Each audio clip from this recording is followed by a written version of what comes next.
This is the sister wall to the Veterans Memorial Wall in Washington, D.C., here in Prairieville. James M. Edelman, he donated part of his family's land as a memorial to the men and women that lost their lives in the Vietnam War, just so they would be remembered. He wanted to honor them. He's given a lot of money to make this place happen, that and contributions from supporters, but it meant that much to him to make sure these people were remembered. I mean, me and Mrs. G are walking through here, and there's just a plethora of emotion. Yeah. It's hard to explain. So many men and women gave their lives for freedom, for their country. You know, there's over 58,000 names on this wall. Over 58,000 names. 8 of them are women. There's three sets of father sons on this wall. And why did they do it? Because they believe in our country. They believed in this country so much and our freedom so much that they were willing to sacrifice the ultimate, give their lives for this country. And I'm telling you right now that they did not give their lives for the country that we're living in right now. It saddens me. It really, truly does. It saddens me the way our country is going on a downturn. All these people cared this much to give the ultimate. And it's not just the people's names up here on this wall. It's their loved ones and their family that they left behind that gave part of that ultimate sacrifice. We have people trampling our freedoms. We have the government trampling our freedoms, and it's got to stop. It just does. I mean, I'm not trying to go on a rant. This is just, it saddens me. It angers me. I'm filled with pride to know people cared this much about this country. I just don't know what emotion to feel the most of right now. To be honest with you, it's sadness that's filling my heart right now. Sadness for me? No. It's sadness for my grandbabies. It's sadness for this future generation. It's not knowing whether they're going to be able to live the life that I lived as a child, or to live the life as you lived as a child. You know, the older we get, or the older we are, the more we've lost. So many younger folks don't realize what they've lost in this country. Me at my age, there's people a lot older than me that I'll never get to experience what they've lost. And that's just it. When you don't know what you've lost, then it seems like you don't care as much. But when you know what's been taken from you, it just downright angers you. And it angers me that my grandbabies ain't gonna be able to do the things I did as a child. And I was able to do the things I did as a child because of men and women like this. And this is just the Vietnam War. You know, you can go back into World War II, World War I, the Revolutionary War. I mean, take it to all the wars. People fought and died for a better life for this country. Not for them, just themselves, but for this country, because this country represents us as individuals.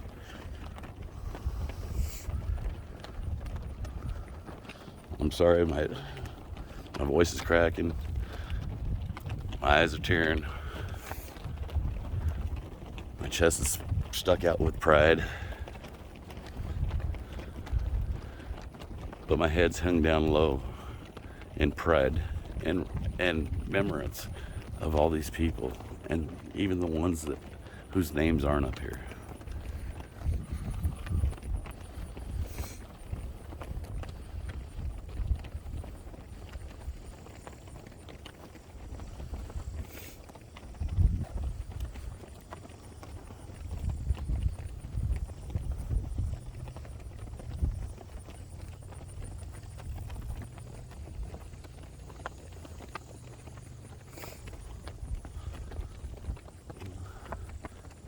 it's just one of them things where usually I'm not quiet. I just don't have the words. I don't have the words. I don't have the words of gratitude for these people and their families. I don't have the words of somber to express myself for what else been given. What all we take for granted nowadays.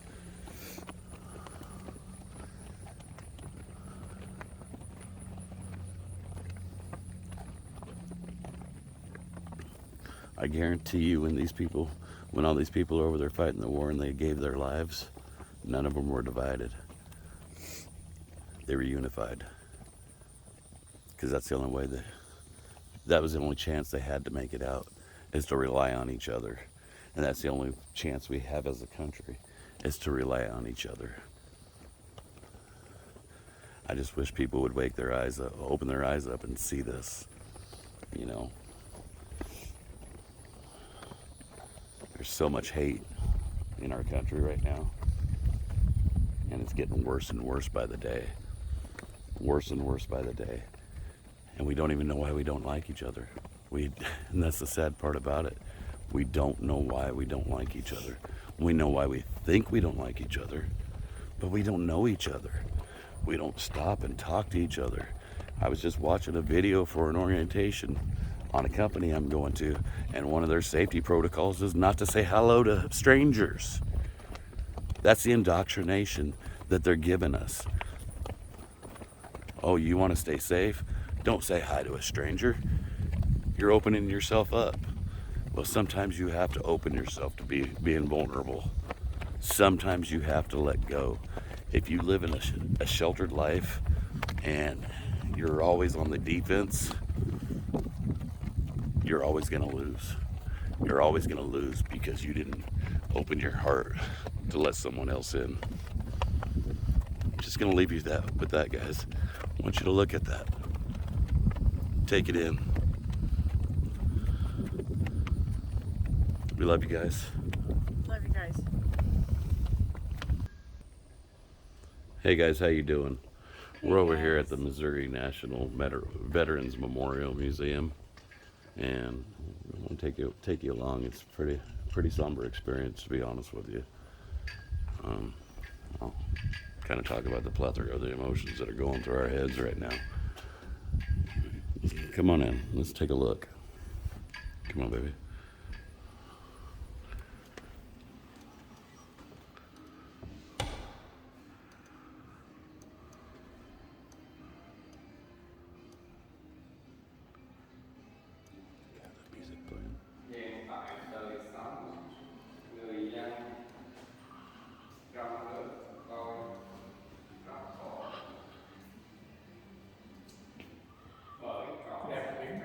How you doing, sir? Fine, how are you? Doing good. I'm just letting you know we are videoing, so if you don't want to be on a video, it's up to you. That's totally up to you. It depends on how many people's gonna see it. I reach somewhere in between 2 and 10 million. I don't wanna be that far.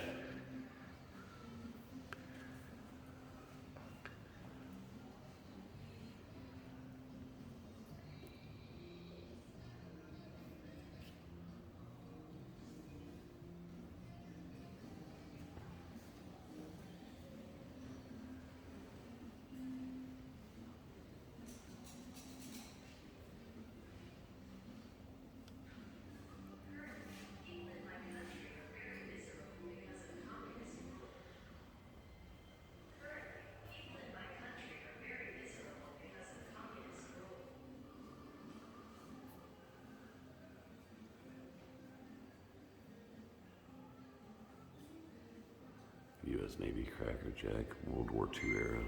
The service dress blues uniforms were worn by enlisted sailors, and it includes a Dixie cup hat, back flap, neckerchief, and flared trousers.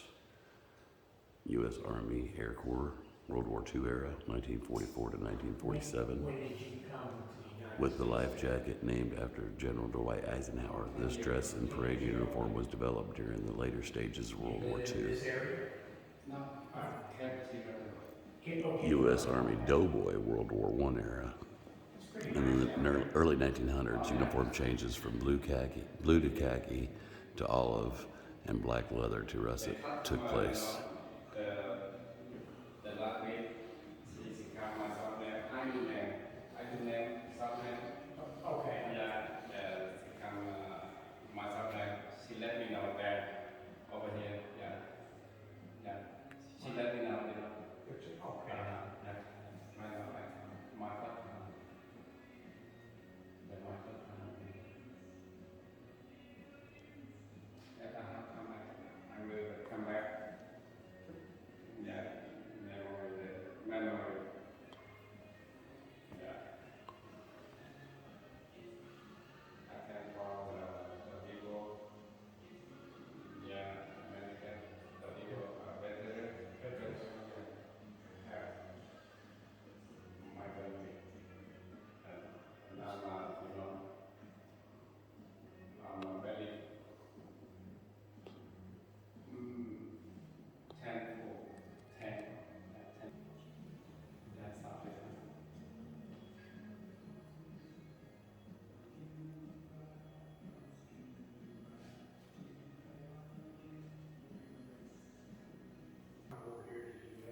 Here's a Browning M2.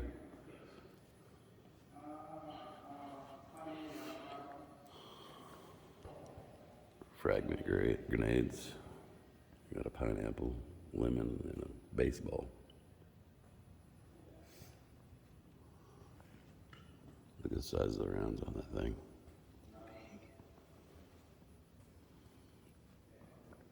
Here's boot camp barracks.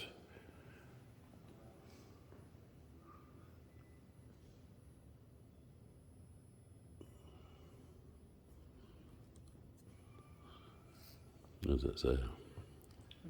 Did you know soldiers fought for the top bunk? You wouldn't get thrown up on there.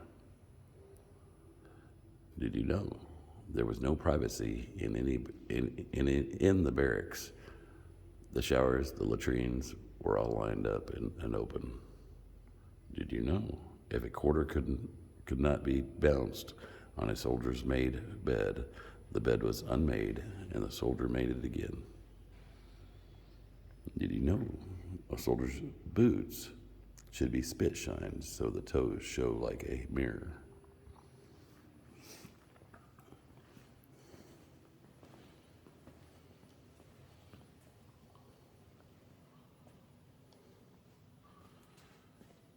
Everything in a soldier's foot locker had its place. Anything out of place during the inspection could get your leave taken away. I'm very happy.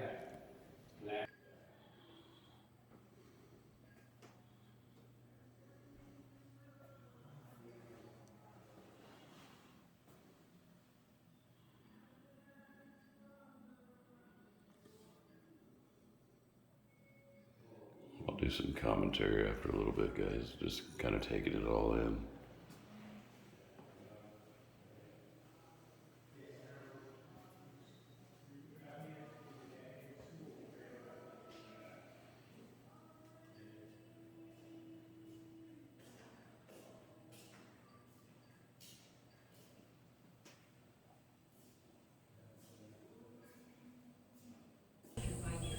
Lastly, we ask that you embrace our community and watch it grow by keeping up with us on our website and following us on our social media.